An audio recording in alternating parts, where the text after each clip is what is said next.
So I took a look back and found that it was over a year ago that I made the geography of fruit. Since making that video, it's garnered over 1.6 million views, and so many comments about all of the fruits I missed that it's only right to provide an update. So what better time could there be for revisiting an old classic and learning the geography of lesser known fruit?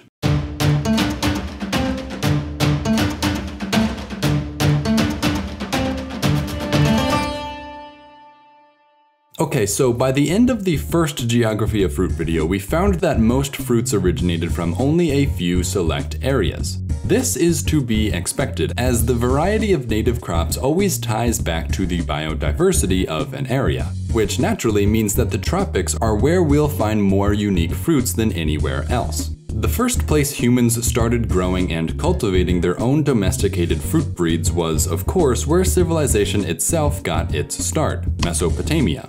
As a result, the fruits originating here remain some of the most popular in the world. So popular, in fact, that I already mentioned all of the common fruits originating here in the first video. But for consistency's sake, apricots, cantaloupe, dates, figs, grapes, and pomegranates all got their start here. If you want more info on those, you should go back and watch the first video. If you do that, then you'll see that I only brought up 3 fruits from all of Africa: clementines, honeydew, and watermelons. But this largely ignored tropical Africa, where fruits like tamarind, ackee, kiwano, and calabash are to be found. Tamarind is the only species in its genus, meaning that it's incredibly hard to find something to compare it to if you've never tasted it before. The Arabians who named the fruit really should have watched this video though, as the name tamarind translates from Arabic into Indian date, as by the time they encountered the fruit, it had already made its way to India, which remains the #1 producer today. Ackee is one of the more confusing fruits to look at, but that's a good thing. You see, when the fruits aren't fully ripe, they might look more appealing, but they still contain hypoglycine toxins, which can cause a condition known as Jamaican vomiting sickness. So you're better off waiting for the fruit to yawn or smile, making it easier to remove the seeds and safe to eat. Despite its exotic nature, Kiwano might actually look familiar to a lot of you watching. Don't worry, it took me a while to realize it too, but this is the fruit that you'll see on all of those clickbait ads saying they're the cure for being overweight. Kiwano are in fact not the cure for being overweight, nothing is, but at the very least it wouldn't be bad for you to eat more fruit. Calabash, however, is by far the most useful of the African fruits. While you can eat it if you want, most people end up hollowing out the fruit and using the tough exterior as a container. That's how the calabash earned its nickname, the bottle gourd, although people have also used them to make bowls, utensils, hats and helmets, and literally so many different types of instruments. Lacking the same level of biodiversity as other tropical regions, however, Africa remains a smaller fruit-producing hotspot, and while the calabash certainly is an impressive gourd, our next fruit hotspot, Mesoamerica, has it beat. Here, the many early civilizations of the region widely cultivated the cucurbita genus, diversifying into 5 different species collectively known as squash. While yes, these are typically prepared and eaten more like vegetables than fruit, they still harbor seeds deep within them, making pumpkins, zucchini, and all the rest of the genus technically count as fruits. Now, being the home of an entire genus would be impressive in its own right, but squash wasn't the only genus cultivated by the Maya and Aztec. These people also proliferated the capsicum genus, but most of us would call capsicum fruits by a different name, peppers. Yes, these are fruits too, and include the bell pepper, chili pepper, jalapeno, cayenne, and habanero, to name a few. While most of us enjoy fruits for their sweet flavor, this definitely is not the case here.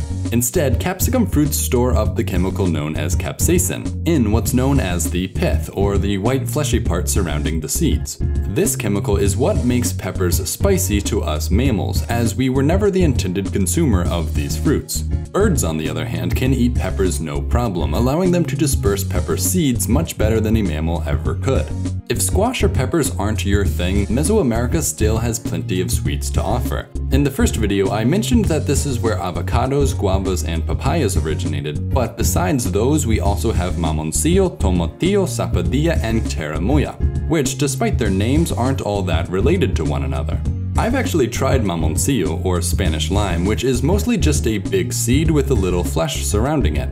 To eat it, you need to put the whole thing in your mouth, position it with your tongue, and scrape the fruity part off with your bottom front teeth, spitting the seed out once you're done. I honestly can't remember how it tastes though. All I remember is how slimy it was.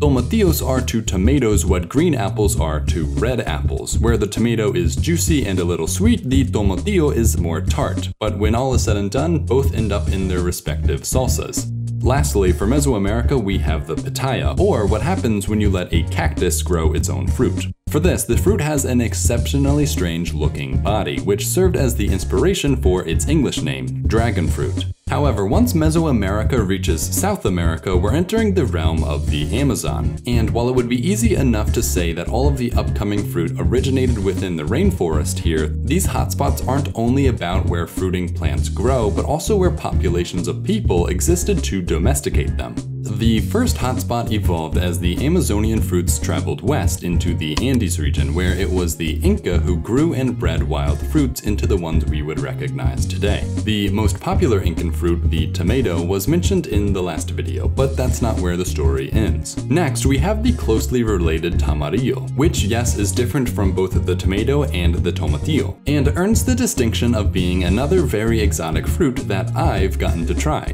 While the name might be misleading, Cape gooseberries, or just goldenberries, are another tomato relative found here, and cutting them open we can see these berries reveal a fruiting structure very similar to the rest of the tomato family. Further east we'll find Pantanal, the largest tropical wetland in the world, and it's in this region that the Guarani and Tupi people cultivated their own unique fruits along the banks of the Paraguay and Paraná rivers. Mentioned already was the pineapple and passion fruit, but that's not all. It should come as no surprise that the Guarani people are responsible for the guarana, which remains one of Brazil's best kept secrets considering its seeds contain twice the concentration of caffeine as coffee seeds do, making it a very popular flavor and ingredient in South American sodas and especially energy drinks. When extracted from the fruit, the guarana seeds closely resemble the acai berry as well as the jabuticaba, both of which are also native to this and surrounding regions. Like Kiwano, acai is another fruit taken advantage of by the quote-unquote health industry. People have gone so far as to call this a superfood, when in reality these berries contain the same basic antioxidants, fiber, or whatever health buzzword is popular as any other berry. Don't get me wrong, eating fruit in general is still good for you, it's just not going to cure cancer. It's at this point that we need to move over to Asia, which unsurprisingly serves as the greatest cultivator of fruit in the world, in the solar system, and I guess in the galaxy.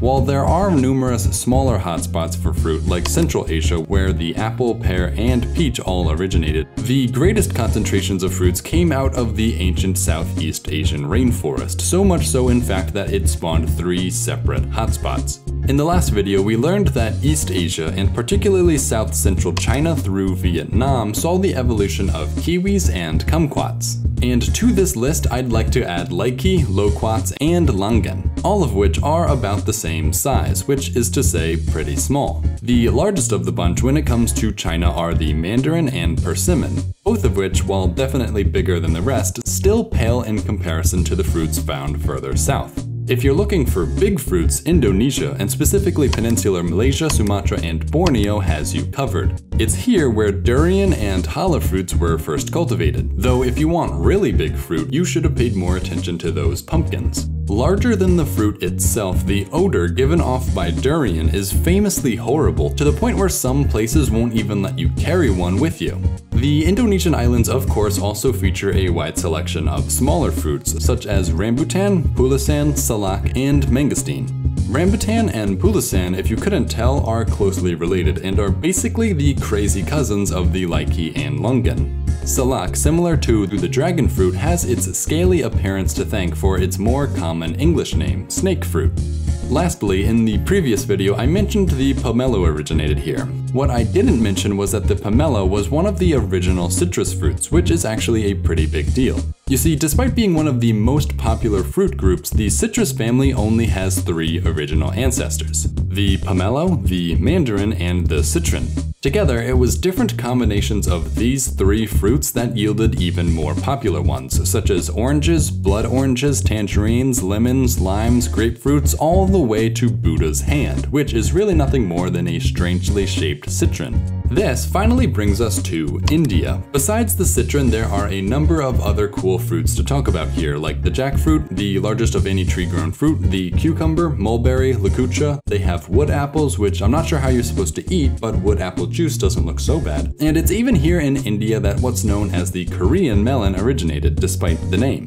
But I'd like to save most of my time in India to talk about its single greatest fruit. You see, in my first video, I did in fact mention this fruit, just extremely briefly, which has since led to non-stop posts asking about it in the comments. The fruit in question is, of course, the mango. To give you a picture of how much the people of this subcontinent enjoy the mango, if all of these hundreds of comments weren't already enough, India, of course, is the world's top producer, harvesting over 4 times as many mangoes as the next top producer, China. And I don't think it's possible to produce 4 times more than China of anything without truly loving it. However, the most popular commercial mango, mostly due to its long shelf life rather than its taste, is a cultivar known as Tommy Atkins, which doesn't sound very Indian. That's because it was all the way over here in Florida that this strain was first produced. While some might find this surprising, it makes sense. Not only does Florida sit at the same latitude as most of India, but the United States as a whole has a rich history of developing new fruits. I learned this a couple years ago when a friend of mine showed me a juice made from what's called loganberry.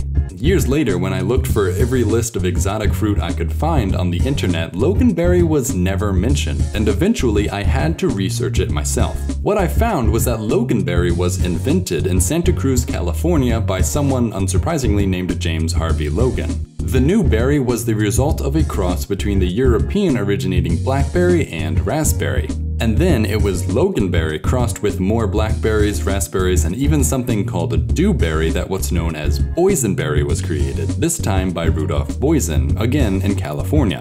In 1992, the California-based company Calgene got approval for the very first genetically engineered food to ever hit consumer shelves, the Flavor Saver tomato. Since then, more and more have gained approval, and despite the ethics of genetic modification, this presents a brand new means of fruit creation. Looking towards the future, we might see the emergence of new fruit cultivation hotspots, this time not based off the local biodiversity, but rather the local brainpower. Hey everyone, I hope you enjoyed and saw any fruit you were hoping to see. Did I do a good job or are there still some missing? Of course, let me know in the comments. Also, let me know how you like the new map, and if you want a flat version of this map with all the fruits on it, head over to my Twitter. I've got a lot of great videos planned with this, so if you want to make sure you see those, don't be scared to subscribe, and maybe even venture over to my Patreon like all of these kind of people going by on screen to support what I do here. Thanks!